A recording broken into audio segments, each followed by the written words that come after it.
우리 하나님은 질서의 하나님이신 줄 믿으십니까? 질서의 하나님. 우리 하나님은 어떤 하나님이시라고요? 질서의 하나님. 이것은 굳이 성경을 찾아보지 않아도요, 온 우주가 돌아가는 이 이치만 살펴보아도 이 우주를 만드신 창조주는 질서의 신, 질서의 하나님이시다라는 것을 바로 알 수 있습니다.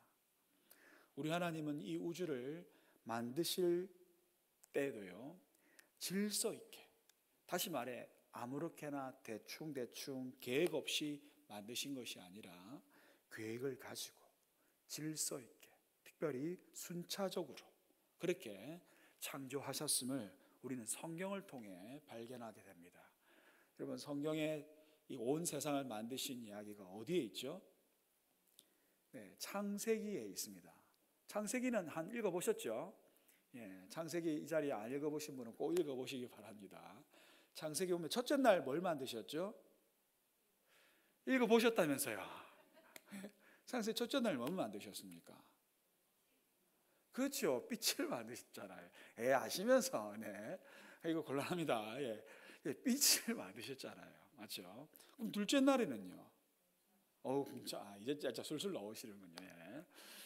여러분, 이렇게 그냥 만드신 것이 아니라 빛을 만드시고 공창을 만드시고, 그리고 공창은 이제 하늘 공창, 아래 공창 있죠. 그리고 땅 만드시고 난 다음에 그 만드신 틀에다가 넷째 날에는 빛과 관련된 뭘 만드셨을까요?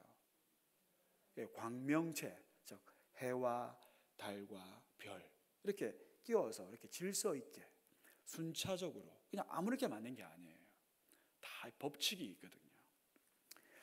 또한 그렇게 질서 있게 창조하신 이 온 세상 만물을요, 하나님께서는 지금도 질서 있게 이 만물을, 이 우주를 운행하고 계심을 믿으시길 바랍니다.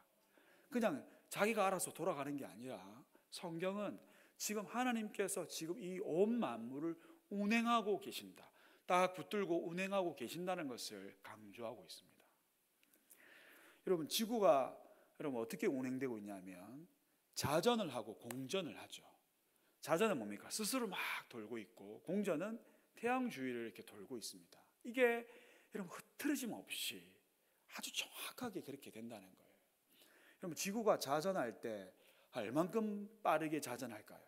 막 스스로 돌아갈 때 얼만큼 빠르냐면, 제가 과학책을 보니까 초당 465m, 즉 1초 깜빡하면 465m가 확 날아가 있는 거예요. 움직여져 있는 겁니다. 빨라요, 늦어요? 1초에 456m를 간다니까요. 굉장히 빠르죠. 지금 지구가, 우리는 못 느끼고 있지만 굉장히 빠르게 막 돌고 있는 그 상황 가운데 우리가 살고 있습니다. 맞죠? 이걸 느끼면 골치 아프겠죠. 맞죠? 근데 이렇게 빨리 돌아가는데, 만약에 하나님께서 운행하시다가 갑자기 잠깐 딴 생각 하셔가지고 한 1초 정도 좀 쉬었다, 이러면 어떻게 될까요? 이 지구가 난리가 나겠죠. 맞죠? 뭐 때문에 난리가 납니까? 관성의 법칙에 의해서 초당 465m가 도는 것들이 갑자기 멈췄다. 그럼 관성의 법칙에 의해서 이 모든 지구 안에 있는 만물들이요, 초당 465m로 날아가 버립니다. 그럼 지구가 완전 초토화 되겠죠. 엉망진창이 될 것입니다. 그래서 여러분, 사실 주님께서 정말 하나하나 세밀세밀하게 이렇게 운행하시고, 그리고 쉬지 않으시고 그렇게 하고 계시기 때문에 우리가 지금 목숨 붙어서 이렇게 살아가고 있는 줄 믿으시길 바랍니다. 이 주님의 일하심이시거든요. 그래서 이러한 탁월한 능력으로 지금도 운행하고 계시고, 이 온 만물을 붙드시고 운행하고 계시는 그 하나님의 손길들을 우리가 깨달을 때, 또 이게 믿어질 때 우리 마음 가운데 뭐가 터져나와요? 찬송이 나오잖아요. 어떤 찬송이 생각납니까? 주 하나님 지으신 모든 세계 내 마음속에 그리워볼 때, 여러분 이렇게 할 때 내 마음이 밋밋한 사람은 지금 문제 있는 겁니다. 맞죠? 이게 가슴이 벅차야 돼요. 주님의 높고 위대하심이, 이렇게 막 찬송이 나와야 돼요. 여러분, 아름다운 자연 만물과 광경들을 볼 때 이게 안 나오고, 이런 막 탄성이 안 나오면 지금 영혼이 뭔가 이렇게 병든 거거든요. 빨리 치료받아야 됩니다. 그래서 이것에 대한 감사와 환희, 또 그렇게 찬양하고 있는 우리의 모습을 우리 주님께서 보실 때 얼마나 또 기뻐하시겠어요. 우리 그렇게 자랑하는 것입니다. 그런데요, 진짜 안타깝게도 이 우주 만물 가운데서 이러한 질서를 거스르고 또 무질서하게 지 마음대로 살면서 심지어 하나님 만들어 놓으신 이 자연 세계의 질서까지도 파괴하는 한 종족이 있어요. 여러분, 어떤 종족인지 아십니까? 한 종족이 있다니까요. 이 종족이란 말이 과학적인 의미인데, 과학적으로 이 종족을 뭐라고 부르냐면 테란이라고 부릅니다. 테라가 지구라는 뜻이거든요. 지구인입니다. 지구인. 또 이렇게 인류학적으로는 보통 이 슬기로운 자 또는 지혜로운 자라는 뜻을 가진 사피엔스라고 부릅니다. 그래서 호모 사피엔스. 누굽니까 한마디로? 인간이고 사람이죠, 사람. 제가 지금 학술적인 용어를 썼지만, 여러분, 이 한 종족이 바로 이 인간이 유독스럽게 이 질서를 참 거스르려고 해요. 분명히 호모 사피엔스라는 별명을 얻었지만, 겉으로는 지혜로움을 추구하는 것 같지만 실상의 삶을 보면 어리석은 삶을 사는 모습이, 이런 역설적 인생을 사는 게 이 인간이고 사람인 것 같습니다. 실제로 하나님께서 인간을 창조하실 때는 어떻게 창조하셨다고 성경이 기록하냐면 하나님의 형상으로 창조하셨다고 말씀하셔요.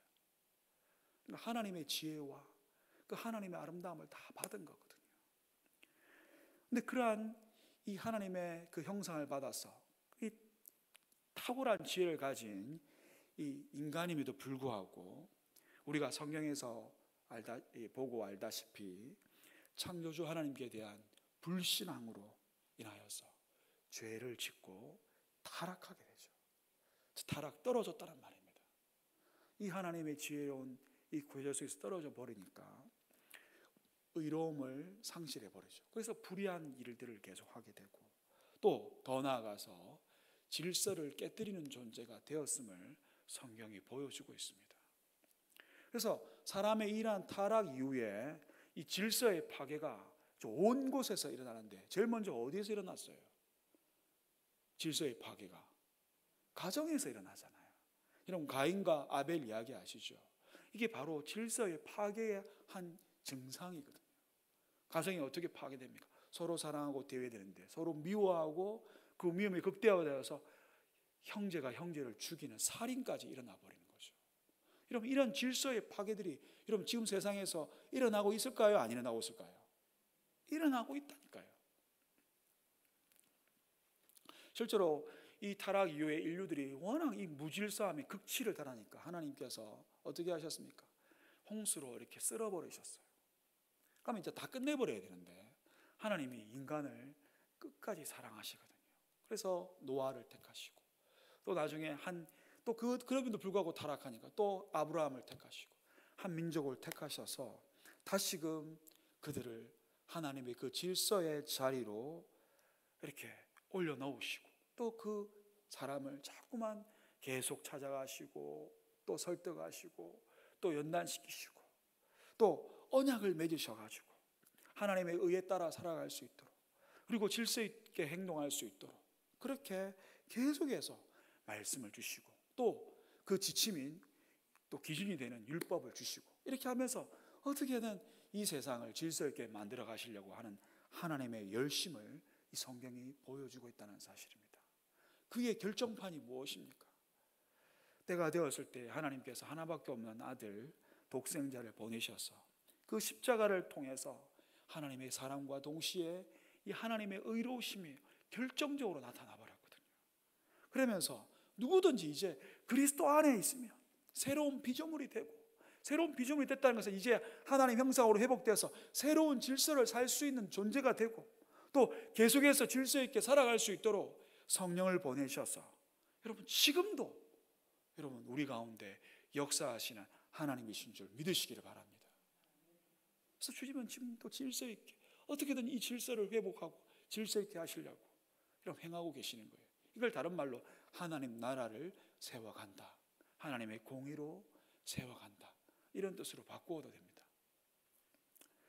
오늘 본문 역시요, 여러분 공동체 가운데서 이 무너진 질서를 바로 세워가시는 하나님의 열심을 우리가 볼 수가 있습니다. 오늘 우리가 읽은 본문은요, 사실 고린도전서 12장, 13장, 14장을 다 읽어야 되는 부분인데 우리는 그 부분, 특별히 12장부터 은사에 대한 내용이 나오거든요. 은사의 질서 있게 사용하는 것에 대한 교훈의 내용이 나오는데 그에 대한 결론 부분을 오늘 우리가 읽었던 것입니다. 당시 고린도 교회에는요, 뭐가 많이 넘쳐났어요. 뭐가 넘쳐났냐면 은사가 많이 넘쳐났던 것 같아요. 그래서 여러분 12장, 여러분 성경 보시면 고린도서 12장 8절에서 10절까지 보시면요, 다양한 은사가 정말 많이 나타나거든요. 지혜의 말씀의 은사, 지식의 말씀의 은사, 뭐 믿음의 은사, 병 고치는 은사, 뭐 능력 행함의 은사, 예언의 은사, 영들 분별함의 은사, 방언의 은사 등 여러 가지 신령한 은사들이 많이 풍성하게 나타났던 정말 넘쳐나는 교회였습니다. 근데 문제는 은사가 많은 거 좋은 거잖아요. 근데 문제가 뭐냐면 이러한 은사들이 무질서하게 남용되는 것을 인하여서 교회에 분쟁이 생기고 분파가 생기고 급기야는 어떤 문제까지 생겼냐면 사도들을, 즉 사도의 권위에 도전하는 일이 발생했다는 사실입니다. 오늘 본문 36절의 근거에서 보면요, 여러분 은사 받은 사람들이 그 은사를 가지고 공동체를 세우기보다는 뭐 했냐면 내가 하나님 말씀 받았다, 내가 맞다, 너는 틀렸다, 이런 다툼이 일어났다는 것을 볼 수가 있습니다. 즉 은사를 가지고 서로 도와주고 섬기고 세우려고 한 게 아니라 뭐 했다는 거예요? 서로 가르치려 들고 지적질하고 판단하고 심지어 사도들의 말씀까지도 무시하는 지경에 이르게 되었다는 거예요. 그들이 받은 은사들이 대부분 보니까 지혜의 말씀, 지식의 말씀, 예언의 말씀, 이런 것들이에요. 갑자기 사도들 말씀까지 이제 그 권위까지 무너뜨려 버린 거예요. 여러분 이 문제는요, 그냥 단순한 문제가 아니에요. 즉 사도의 말씀까지 무시했다는 것은요, 굉장히 심각한 문제를 지금 암시하고 있는 것을 알 수가 있습니다. 왜 그런가 하면 여러분 1세기 당시 때, 즉 신약 성경이 완성되기 전에 1세기 당시에 사도의 말씀은요, 곧 성경이었습니다. 성경의 권위와 동등했습니다. 그래서 여러분 사도의 권위가 무시된다는 것은 하나님의 말씀이 무시된다는 것과 같은 것이었거든요. 여러분 우리가 신약 성경을 우리가 하나님의 말씀으로 받아들이지 않습니까? 안 받아들입니까? 신약 성경 하나님의 말씀인가? 하나님의 말씀 아닙니까? 하나님의 말씀이죠. 근데 우리가 신약 성경을 보시면 아시겠지만 우리가 하나님의 말씀을 받는 이유가 뭐냐면 이 글이 여러분 예수님께서 직접 쓴 것이 아니지만 사도들이 글을 썼기 때문이에요. 그리고 사도들이 인주하는 자가 글을 썼기 때문에 이것을 하나님의 말씀으로 우리가 받는 것입니다. 다시 말해서 여러분 고린도 교회의 은사들, 은사 받은 사람들이요, 뭐 지혜의 은사이니 지식의 은사이니 뭐 예언의 은사이니 막 이게 많다고 하더라도 사실 누구의 권위 아래서 이것이 점검되어지고 정리되어져야 되는 것일까요? 사도의 권위 아래서 점검되어지고 해석되어지고 정리되어야 된다니까요. 당연히 사도들의 교훈이 더 가장 근거를 해서 자기들이 그 예언 은사를 받았던 것들이 해석되어야 되거든요. 왜 그렇습니까? 사도의 말씀이 곧 성경이기 때문에 그렇습니다. 하나님의 말씀이기 때문입니다. 여러분 예수님께서 교회를 세우실 때 여러분 어떤 터 위에 세우겠다고 하셨거든요. 세우신다고 했거든요. 에베소서 2장 20절 보면 교회는 뭐 터 위에 세워져 있대요. 뭐 터 위에 세워졌을까요? 사도와 선지자의 터 위에 세워졌다고 말씀하고 있어요. 그냥 예수님이 아닙니다. 맞죠? 사도와 선지자입니다. 이 사도와 선지자가 뭐겠습니까? 여러분 사도는 당연히 신약 성경이고 선지자들은 구약 말씀이죠. 그래서 우리는요, 교회는 한마디로 어떤 터 위에 서 있는 것입니까? 주의 말씀의 터 위에 세워져 있다는 거예요. 교회가 말씀 위에 안 서 있고 이상한 사람이나 어떤 이론이나 어떤 철학이나 어떤 교주나 이런 것에 있으면 여러분 그 교회 아닙니다. 사이비 이단이지. 그렇지 않습니까? 다시 말해서 우리가 말씀의 권위 아래서 모든 일이 행해질 때 그 교회는 바른 교회이고요, 건강하고요, 또 건강하게 성장하게 되고 질서 있게 됨을 믿으시기를 바랍니다. 그래서 바울은요, 오늘 본문에 14장 37절에 이렇게 이제 그들에게 엄중하게 말을 합니다. 만일 누구든지 자기를 선지자나 혹은 신령한 자로 생각하거든 내가 너에게 편지하는 이 글이 뭐라고요? 주의 명령인 줄 알라. 이렇게 말씀한 겁니다. 즉 자신의 글이 곧 뭐라고요? 주의 명령, 주의 말씀이라는 겁니다.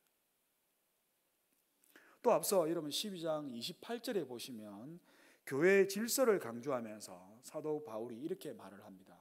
하나님께서 교회의 질서를 위해서 직분자들을 세우셨는데 어떻게 질서 가운데서 세우셨느냐라고 될 때 첫째는 사도요, 둘째는 선지자요. 이게 뭡니까 이게? 구약과 신약 말씀이죠, 맞죠? 오늘날 따지면요. 그리고 교사요, 그 다음은 능력을 행하는 자요, 그 다음은 병 고치는 은사와 서로 돕는 것과 다스리는 것과 각종 방언을 말하는 것이다. 뒤에 이제 섬기는 직분이 나오는 거거든요. 여러분 교회의 질서가 제일 먼저 뭐라고 돼 있다고요? 사도요라는 거예요. 여러분 이러한 질서는 오늘날에도 정확하게 마찬가지입니다. 오늘날에는 더 이상 이제 사도는 존재하지 않잖아요. 사도는 이제 끝났거든요. 사도 시대는 끝났잖아요. 예수님이 제자 사도가 끝났고 성경이 완성되면서 이제 더 이상 사도의 직분이 없습니다. 그럼 교회에 있어서의 최고의 권위는 뭡니까? 뭐가 제일 권위죠? 목사님입니까? 성경입니다. 성경. 사도와 선지자입니다. 사도의 글이 곧 신약 성경이기 때문에 교회는요, 이 선지자 또 구약 신구약 성경이 여러분 교회가 가지는 최종 최후 모든 것의 권위인 줄 믿으시기를 바랍니다. 그 다음에 교사가 있어요. 특별히 에베소 교회는, 에베소서에는 이 교사와 목사를 함께 이렇게 묶어서 설명을 하거든요. 그래서 같은 의미로 사용합니다. 즉 목사와 교사는 뭐 하는 사람인가? 자신들이 받은 뭐 은사, 뭐 지혜의 말씀이든 지식의 은사든 뭐 예언이든 어쨌든 그 은사를 가지고 결국 사도와 선지자들을 통해 주신 하나님의 말씀을 해석하고 강론하는 자들입니다. 오늘날에도 역시 이러한 직분의 질서를 따라서 하나님께서 교회에게 성경을 가르치는 목사와 교사를 세우셔서 그리고 그를 돕는 또 그렇게 함께 교회를 세워가는 다양한 은사들을 세우셔가지고 그렇게 교회를 하나님 나라를 세워가시고 계시는 것입니다. 그래서요 여러분 오늘 본문에도 바울이 분명히 오늘 39절에 보면 분명히 예언이든 방언이든 열심히 은사를 사모하고 구하라고 되어 있습니다. 그런데 어떻게 하라는 거예요? 앞서 그 직분의 질서에 따라서, 즉 오늘 40절에 보시면 이렇게 기록이 되어 있습니다. 40절 우리 한번 다 같이 한번 옆에 그러나가 원래 성경에 포함되어 있거든요. 우리나라 성경에 빠져있지만 다 같이 그러나 포함시켜서 다 같이 읽어보겠습니다. 시작. 그러나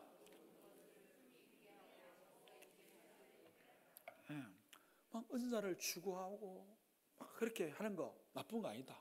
그거 하지 마라 하면 안 된다. 그러나 이 모든 것을 어떻게 하라고요? 품위 있게 하고 질서 있게 하라는 것입니다. 여러분 품위 있게 하라고 하니까 마치 이렇게 품위 있게 이런 거 겉으로 보이기에 뭐 또 얌전하고 뭐 고급스럽고 뭐 고상하게 하라 이런 말처럼 보일 수 있는데 그런 뜻 아닙니다.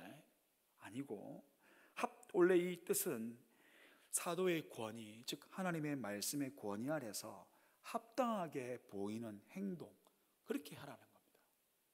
저는 한마디로 이것을 이 말씀 아래서 상식적으로 행동하라는 뜻으로 해석합니다. 품이 있다는 말이에요. 왜냐하면 이러한 상식과 질서가 없다면 아무리 좋은 은사라고 할지라도요, 여러분 교회 공동체를 세우는데 유익하지 않고 여러분 오히려 이상한 문제들이 발생하게 되는 것입니다. 오늘 우리 새벽에도 우리 목사님께서 민수기를 설교하시면서 공동체 유지를 위해서 반드시 필요한 것이 기준을 세우는 것이라 했습니다.